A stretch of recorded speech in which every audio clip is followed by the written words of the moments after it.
I know almost all the women in the game industry at this point. All of us are terrified about this. We are terrified about our jobs.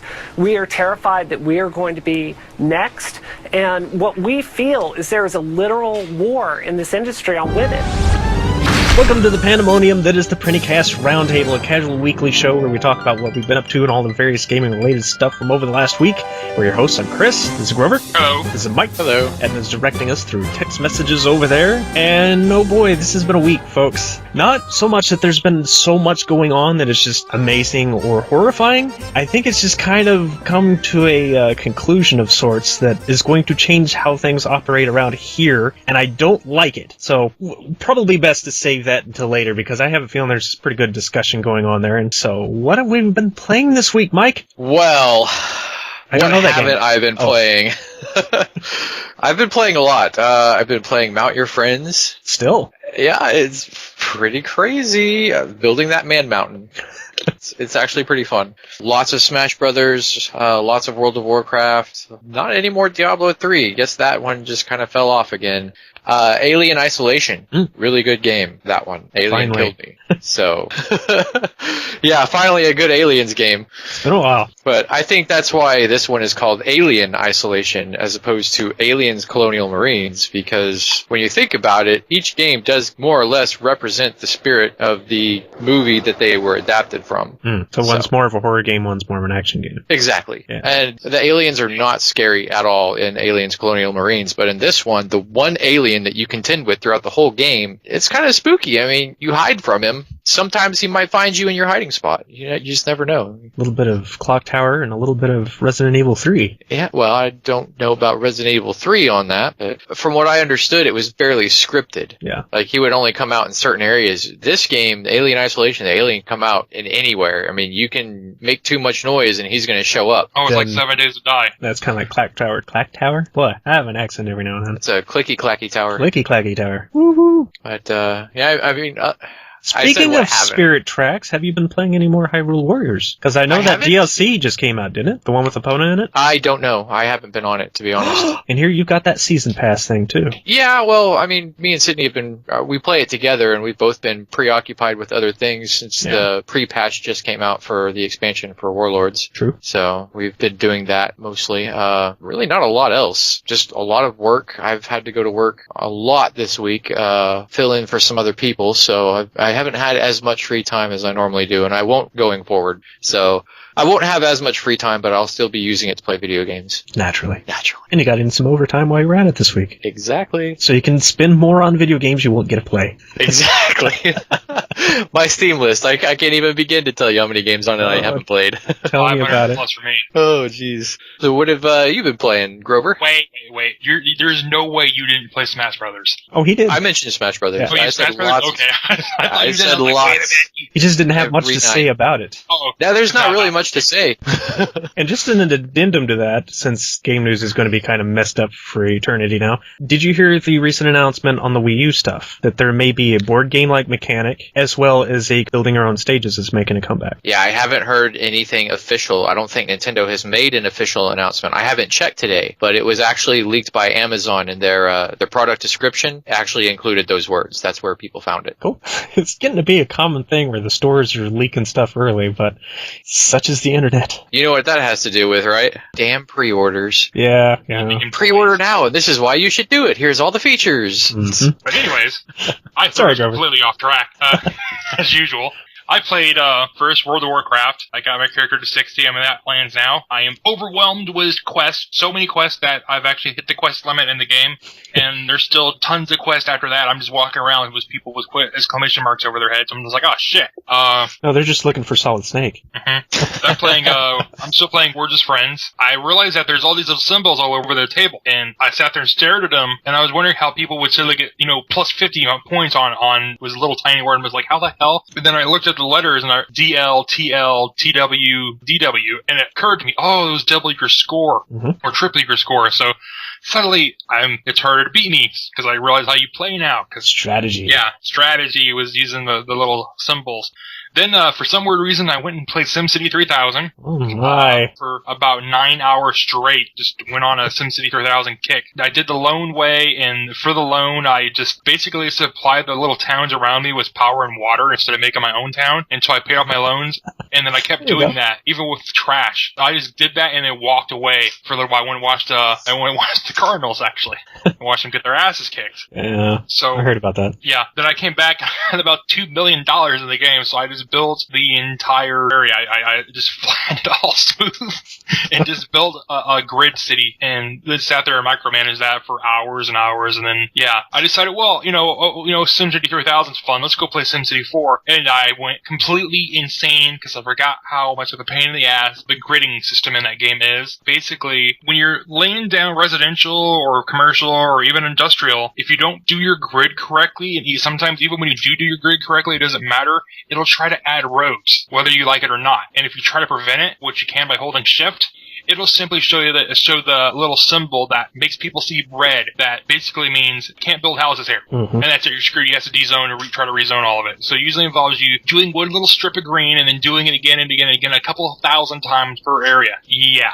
So I did that for like an hour, and I was just like, oh, the hell with this, and just went back to SimCity 3000 for a little bit longer. The guys that make Warlock are making the next city simulator game. They're the ones that made that. They made Cities in Motion. It looks awesome, and it's everything so far. I mean, everybody's praying and hoping in the city simulation community that they don't screw it up, but they're just basically saying, we're going to basically make what Maxis should have made for when it was SimCity 2013. And because so far it looks fantastic, and the city is as big as you want. You start off with a little area, and then you're like, I want to increase my city size. So it lets you buy another area, and it doesn't really, you don't jump between the two areas. It just adds it, and you're like, okay, here you go. Here's a new area. I think probably going to simplify the heck out of that, simply so the computers can have an easier time running it. Yeah, it's not going to be like SimCity 2013. It's going to be like SimCity 4 or SimCity 3000. Well, it's not going to be agent-based. It's going to be calculation-based, where it decides everything, and that's how it works, which is how it should be done. At least until we have systems that can do something. Systems that can handle stuff. That's the reason 2013 fell apart. But yeah, now I'm rambling. That's enough. That's all I played. What did you play, Chris? Oh, this is going to be a boring list. A little more Tynan. I've been kind of slacking off a little more of it. I keep up with everything I need to do with it, but for the most part, I'm even finding myself being a little less social, but at the same time, there was some more drama this week because one of the main members left after yet another squabble. So, more Congregate stuff. I came back to that Idle Recruit game a couple more times because they do keep adding more and more stuff to it. There's like over 2,300 recruitable characters now. Just a couple of Congregate games here and there. That's the long and short of that. However, I did get Civilization 5 this last week from a friend in Florida, so I actually got in a couple hours of a game on that, and it's a lot different from 4 and 3 and 2. Yes, it is. I still haven't played mine. I have a copy of Civilizations. That's the first thing I noticed is how many people on my friends list already had Civilization 5. Being able to stack your units radically changes the game. That's such a major important thing in the past variations of it, especially when it comes to protecting a city. Yeah. Only allowing one unit to garrison the city is kind of... At least the good news is that they can't just take your city like in Civ 4. Yeah. They have to fight that city. The city has its defense. Actually, the city is a unit, according to the game. It's a lot like Warlock in that sense. Yeah. But that was fun. So, what little I got into it. Did you meet Gandhi and did he nuke you? No. But it's still the medieval ages, so... Oh, there you go. Give him time. And then the other absolutely horrible thing, Mark invited me to meet up with a couple of friends on Second Life this week, and that's the first time I'd been there in a little while that wasn't just I wonder what the store I used to frequent has this time, or see if some of the old folks I used to roleplay with are still around. So I'd be on there for like 5-10 minutes and gone again. But yeah, that conversation lasted long enough that my girlfriend got interested, and now she downloaded it, and she's as bad as I am about. Done. Yeah, the Inner Barbie's coming back out. I can't stop it. The one game in history that has actually made me buy DLC stuff. I've never bought DLC or extra add-ons to any other game in my life except for that one, and that one has probably paid for itself several times over. I'm so ashamed. But Matter of fact, that's what I was doing not long before I got on the cast. Oh yeah, I tried Second Life and I couldn't figure it out. It confused the hell out of me. It's a really awkward system, and that's largely because it was designed in 2000, 2001. Mm-hmm. And the code, while it's improved, has not really changed that much. So a lot of the basic setup stuff is still a lot of weird menus that take a little bit of getting used to. Not to mention it has kind of a disconnect latency issue no matter how fast your computer is, because there's just so much on the screen. And it's all user-based content, so a lot of the pictures and everything else you're seeing is not exactly something that can be stored on your own computer, so you have to load it every single time. That is one of the biggest, best sandboxes, despite its expense and its irritations, there is. Because there is nothing you cannot make. But if you have the money, that's where a lot of that comes in. Content money. But yeah, I guess that brings us up to the crap stuff.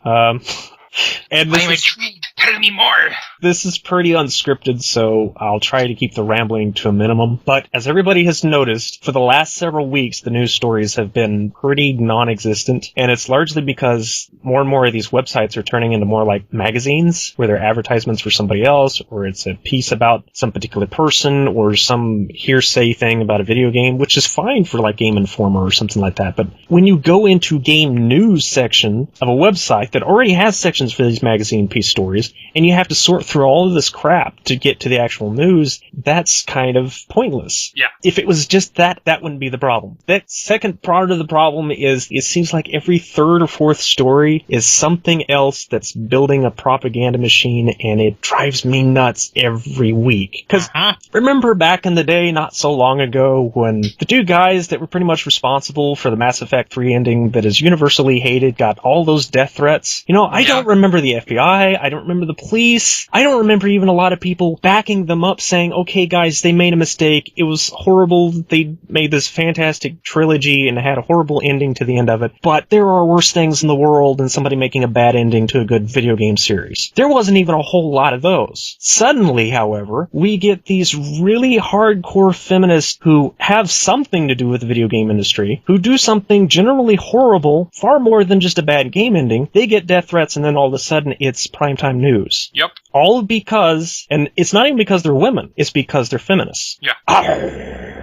This is not right, people. This is when we start seeing that there's a social engineering going on here, and it's not shadow conspiracies. It's real. It's happening. It's in our Supreme Courts. It's in our government, and we're ignoring it because it's under the brush of this is good for the people. Because if you're not for this group, then you're a bigot, you're a hatred, you're a terrorist. That is why we have all of these terminologies like homophobic and patriarchy and all this stuff going on, is because it's a popular thing to label things. And these are coming from people that supposedly stand against labels and want people to be themselves and be free. As long as they're becoming everything they preach against, that's all. Yeah. And then some. I've seen them for a very long time. This is one of those forces that has gotten so powerful and so big in at least North America, and from the sounds of it, Europe is a mess from it, that the more I study all of this stuff, the more scary it got. And if I have to thank Anita Sarkeesian for anything, it's to opening my eyes of just how bad this has gotten. And the irony is, I had already decided yesterday that there was going to have to be some changes, because for every few game stories that actually had any pertinence whatsoever, and that I'd have to go looking all over the place to find, that wasn't possibly just rumor or here's some new DLC for something like that, it was just not enough content to really fill up a game news show. I mean, there was times where I couldn't find enough stories to have all three of us have just one story in a week. That was getting kind of stupid. But as I was saying, early in the week I'd already noticed this, and I'd already kind of decided that until I can find me a non-biased news source, and I can't find one that isn't in some form, or at least have enough varied news that's actually useful. I use Game News HQ, which is kind of a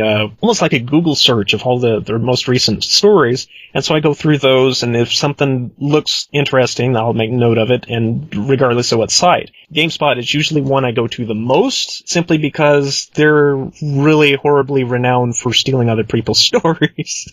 And so they post everything. So those two are the main ones I use. And with stuff like Kotaku and Rock, paper, shotgun. Rock, paper, shotgun, thank you. And Polygon and all of these others buying in so much into this Zoe Quinn and Anita Sarkeesian stuff that most of their stories, some of them are downright hateful. I know I don't have to point very far to show people that there's a lot of really evil stuff being said about gamers lately. And well, it's always been said, but it's like a whole new movement. Gaming became big. Of course, it's going to be targeted more heavily now. But it's not just the violence, and it's not just the racism and sexism thing. It's a whole different monster that, and this is what I was meaning to start to from way back, is the irony of just today, at the same time, Giant Bomb and GameSpot both posted basically letters from the editor directly to the gamers. Lo and behold, they're basically saying that, I'll just read this right off the headline here, harassment and abuse in games culture, and we won't stand for it. Keeping in mind that I understand where they're coming from, because the gaming industry is so full of a very harassment-based system. As far back as I can recall, since the early days of online gaming on PC, stuff like rage quitting and name calling and pranking and griefing and all this type of stuff has been part of the culture, and it's only gotten worse since then. So it's pretty epidemic when every time somebody makes a new multiplayer game, they have to go out of their way to make certain safeguards against this type of stuff. It's almost destroyed a lot of the MOBA community because of how infamous it is for how vile some of its players are. Yeah. When you're trying to get into games or when you're trying to do anything, you've constantly got somebody yelling at you for it. And it's in pretty much anything that's multiplayer. I mean, I've even seen it on Facebook games, for crying out loud.